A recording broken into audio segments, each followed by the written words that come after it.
अस्सलाम वालेकुम गाइस, आज हम पढ़ेंगे लीवर एंजाइम्स और इसमें कौन कौन से डिजीजेस होते हैं, कहाँ कहाँ पे पाए जाते हैं, ये सब पढ़ेंगे। Serum enzyme in liver disease, इसको हम दो ग्रुप में डिवाइड करेंगे।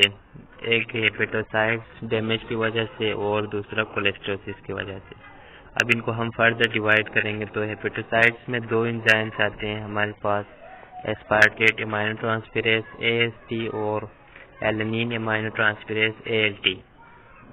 अब हम अगर इनकी डिटेल में बात करें तो AST किधर पाया जाता है। AST नॉन स्पेसिफिक है, ये लीवर के लिए। ये कार्डियक मसल्स में पाए जाते हैं, skeletal muscles, kidney, brain, pancreas, lungs, leucocytes और erythrocytes in decreasing order of concentration.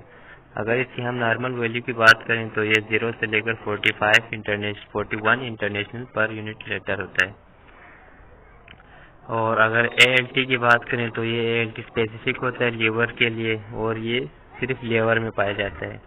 अगर एमाइनो ट्रांसफेरेज नॉर्मल लेवल से ज़्यादा हो जाए तो ये क्या हो सकता है, सिर्फ लीवर डैमेज हो सकता है, ठीक है। और इसमें इंक्रीज परमेबिलिटी ज़्यादा हो जाता है लीवर एंजाइम की।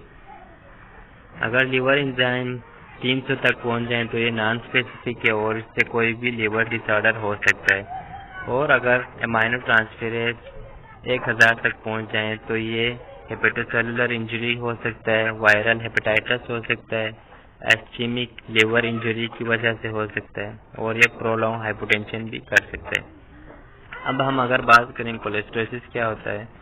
कोलेस्ट्रोसिस में 3 पैरामीटर्स आते हैं हमारे पास, अल्कलाइन फास्फेटेज जिसको हम ALP कहते हैं, 5 न्यूक्लियोटाइडेज और गामा ग्लूटामाइल ट्रांसफेरेज।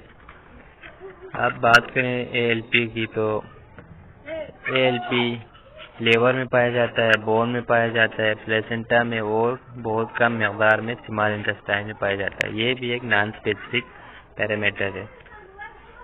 ALP की नॉर्मल वैल्यू की अगर हम बात करें तो फिर 65 से 306 माइक्रोलीटर होता है एडल्ट में, और चिल्ड्रन में 0 से लेकर 645 माइक्रोलीटर होता है। गामा ग्लूटामाइल ट्रांसफेरेज क्या होता है।